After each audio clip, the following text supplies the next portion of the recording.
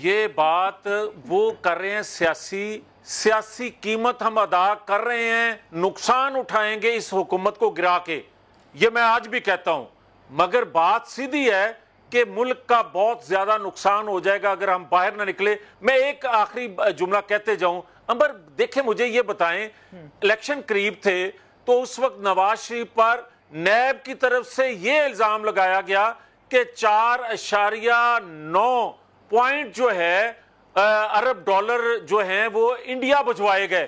NAB کی طرف سے آج تک کوئی تردید نہ آئی, ہم کہتے رہے اس کا ثبوت دو.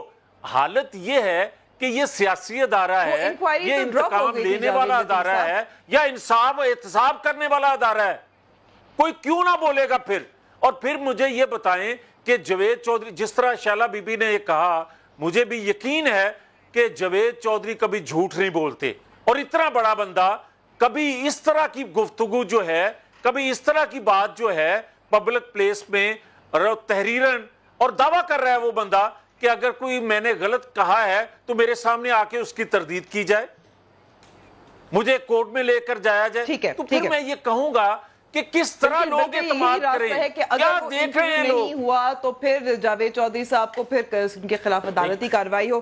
یہاں میں آپ کی طرف ہی آ رہی ہوں فاروق سلیم صاحب, کیونکہ ہم نیب چیئرمین پہ آپ کے 2 جملے پھر ایک سوال ہے, اور آپ سے بھی ایک سوال ہے اندلیب صاحبہ. جی دیکھیے, بہت ہی خوبصورت قسم کی اپوزیشن کی ایک حکمت عملی یہاں پہ صاف نظر آ رہی ہے. ان کا نیب کے چیئرمین سے قطعاً کوئی جھگڑا نہیں ہے. آپ حقائق دیکھ لیں, جیسے ابھی اندلیب صاحبہ نے کہا, اپوائنٹمنٹ اس کی پیپلز پارٹی نے اور پی ایم ایل این نے کی. کیسز جتنے بھی کھلے ہیں وہ پی ٹی آئی کی حکومت کے دوران نہیں کھلے. نیب نے اپوزیشن کے لیڈران کے خلاف کچھ بھی نہیں کیا. جو منی لانڈرنگ کا کیس ہے وہ سپریم کورٹ نے شروع کیا, جو پینما کا کیس ہے وہ سپریم کورٹ نے شروع کیا, جو جے آئی ٹیز بنی ہیں جن کے اب رپورٹ سامنے آئی ہیں وہ سپریم کورٹ کے آرڈر کے تحت آئی ہیں. جو ڈھکی چھپی ایک یہاں پہ حکمت عملی ہے وہ یہ ہے کہ کسی طرح نیب چیئرمین کو فورس کر کے اس کو ریزائن کروا دیا جائے. اور اب ہمارے قانون میں ایک وہ لوپ ہول یہ پڑا ہے کہ اگر نیب کا چیئرمین ریزائن کر دیتا ہے تو اس کی جگہ کوئی چیئرمین نیا نہیں آ سکتا جب تک کہ لیڈر آف دا ہاؤس اور لیڈر آف دا اپوزیشن مل کے نیا نومینیٹ نہ کرے. اگر چیئرمین چلا جاتا ہے تو پورے نیب کا کام بند ہو جائے گا. اچھا, ایک سوال, کیا آپ کو لگتا ہے کہ نیب چیئرمین نے یہ انٹرویو دیا تھا یا نہیں تھا؟ کیونکہ وہ پھر ضابطۂ اخلاق کی خلاف ہے, خلاف ورزی ہے. میں عرض یہی کر رہا ہوں کہ اپوزیشن جماعتوں کا نیب کے چیئرمین سے کوئی جھگڑا نہیں ہے. وہ اس کو گرانا چاہتے ہیں اور پھر ہمارے قانون میں جو کمزوری ہے اس سے فائدہ اٹھانا چاہتے ہیں کہ اس میں یوزلی یہ ہوتا ہے کہ ڈپٹی چیئرمین بن جاتا ہے. اس قانون میں جو نیب کا قانون ہے اس میں چیئرمین گوز تو نیب اور اپنا ڈی پی جو لے کے آئے اس کو ایکٹنگ پہ چیئرمین بنانا چاہتے ہیں. ٹھیک ہے, یہاں میں فاروق سلیم صاحب آپ کا شکریہ ادا کرتی ہوں. شیلا صاحب, آپ کے ساتھ ہم گفتگو ہماری جاری رہے گی, لیکن بریک کے بعد ہم کچھ پولیس کی بات کریں گے, پولیس اصلاحات کی بھی بات کریں گے, اور سندھ میں جو کوشش کی جا رہی ہے اس کے حوالے سے بھی بات کریں گے بریک کے بعد.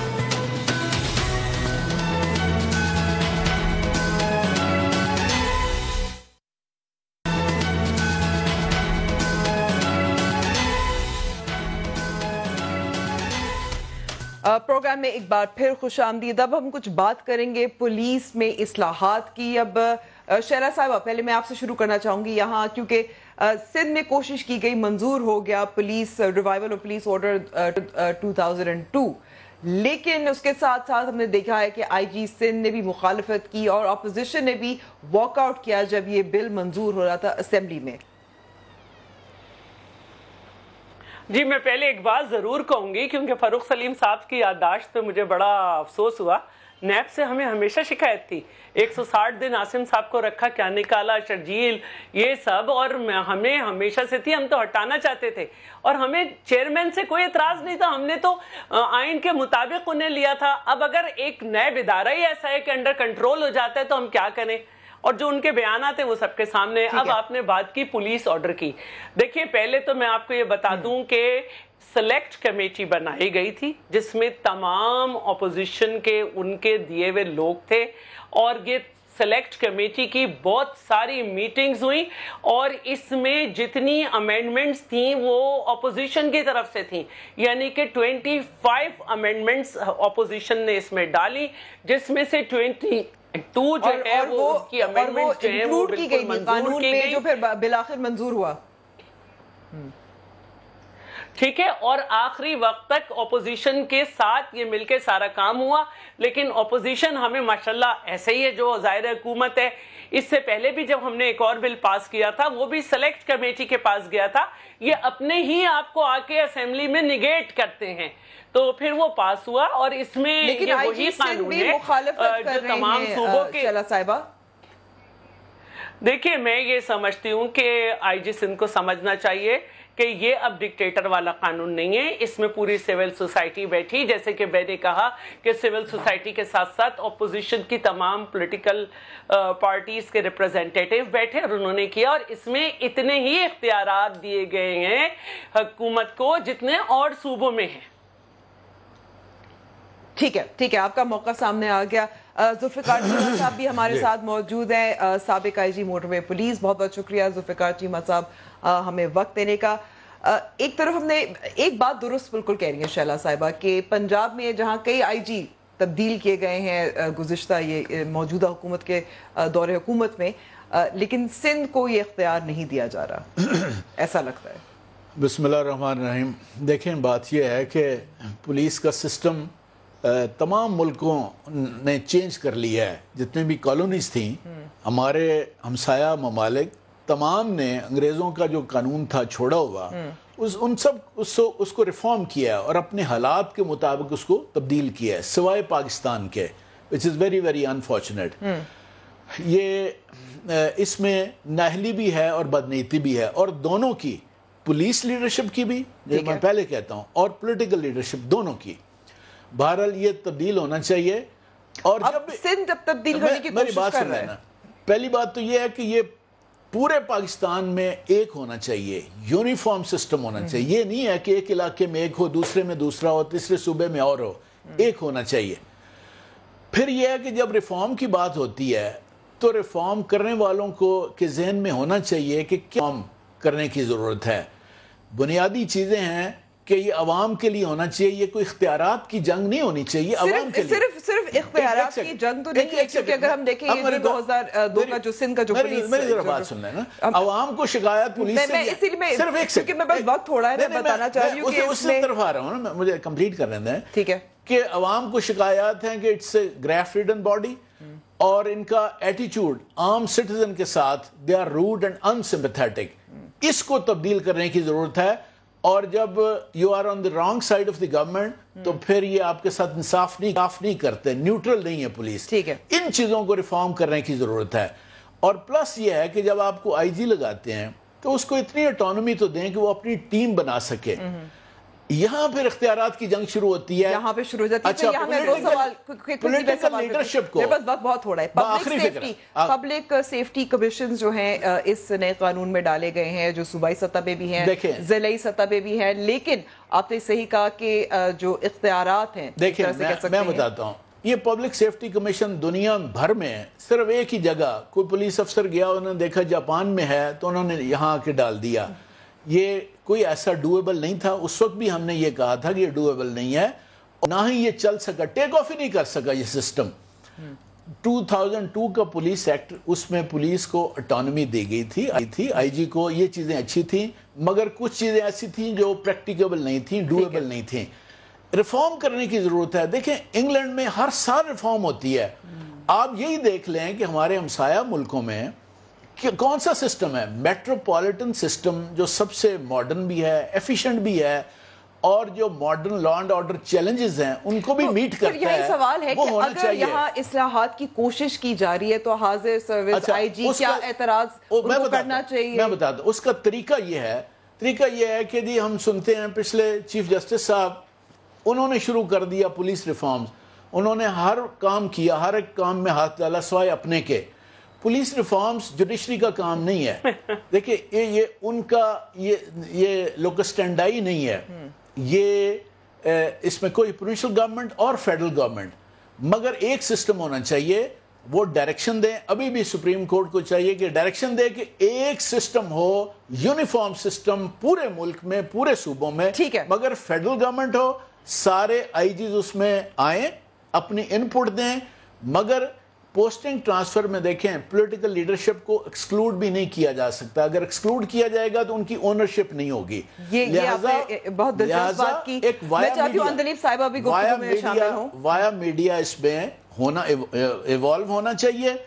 ان کو اٹانومی, آپریشنل اٹانومی آئی جیز کو ہونی چاہیے تاکہ وہ اپنی ٹیم بنائے. اگر اس نے ڈیلیور کرنا ہے تو اپنی ٹیم تو بنائے. ساتھ ساتھ اونرشپ ہونی چاہیے, دونوں ساتھ ساتھ مل کر ہونی چاہیے. اندلیب صاحبہ, کیونکہ وزیر اعظم عمران خان نے بہت بات کی, مگر کامیاب تب ہوگا کہ اگر ٹاسک فورس بھی بنا تھا, وہ اب وہاں کیونکہ سوال پوچھا جاتا ہے وہ کہاں تک پہنچا؟ جی, اس کی ریفارم کی جو ہے نا, جو انہوں نے پلندہ بنایا ہے اس کا پورا ریفارمز کا, that is now being discussed in the assembly. اس کو پیش کیا جا رہا ہے تاکہ اس پہ جو اپوزیشن کے کامنٹس ہیں وہ لیے جائیں. ہمیں کے پی کے اندر بھی 3 سال لگے تھے ایکٹ کو پاس کروانے میں, and he is absolutely right کہ بہت سارے ویسٹڈ انٹرسٹ ہیں جو کہ نہیں کوئی ایک مانتا ہے تو دوسرا نہیں مانتا. لیکن اس کا یہ مطلب نہیں کہ ریفارمز نہ ہو, اور ریفارمز ہر ادارے میں ہونے چاہیے. پولیس کا حال دیکھ لیں آپ, ایف بی آر کا حال دیکھ لیں آپ, جوڈیشل ریفارمز کا حال لے کے 70 سال سے ریفارمز نہیں ہوئے. اس لیے نہیں ہوئے کہ ریفارمز پینفل ہے اور وہ آپ پہ بھی پڑیں گے, ہم پہ بھی پڑیں گے. سندھ تو کرنے کی کوشش کر رہی ہے. بالکل بالکل ہونے چاہیے. میں تو اس کے حق میں ہوں کہ چاہے فالٹی ہو لیکن ہو تو ضرور, اس کے بعد آپ اس کو امپروو کرتے رہیں. لیکن ریفارم کا پروسیس تو پچھلے 70 سال سے 1861 اس میں یہ واضح ہو گیا اندلیب صاحبہ کہ 1861 کا سندھ نے جو ابھی اصلاحات کرنے کی کوشش کی, قانون منظور کرایا, آپ اس کے حق میں ہیں. میں کہتی ہوں میں ریفارمز کے حق میں ہوں. ہاں, اس کو امپروو کرنا چاہیے اور اس کے اندر انکلوسیو ہونا چاہیے. میں اس کے حق میں ہوں. ٹھیک ہے, اگر سر ایک فکرہ ریفارم میں اس کو مانوں گا as ex inspector general police, ایک senior law and order expert کے, اگر ریفارم کرنے والوں کا آبجیکٹو ہدف یہ ہے کہ ایسی پولیس آئے جو حرام کھائے بغیر لوگوں کے کام کرے اور جس کا ایٹیچیوڈ سمپیتھیٹک ہو, اگر یہ ہے پھر ریفارم ہے. ریفارمز اصلی ہوگا. بہت بہت شکریہ ذوالفقار چیمہ صاحب, اندلیب عباس صاحبہ اور شیلا رضا صاحبہ. پروگرام کا وقت یہاں ختم ہوتا ہے. آپ ضرور ہمیں فیڈ بیک دیجیے گا ہمارے فیس بک پیج اور ٹویٹر ہینڈل پہ. کل ہوگی ملاقات. خدا حافظ.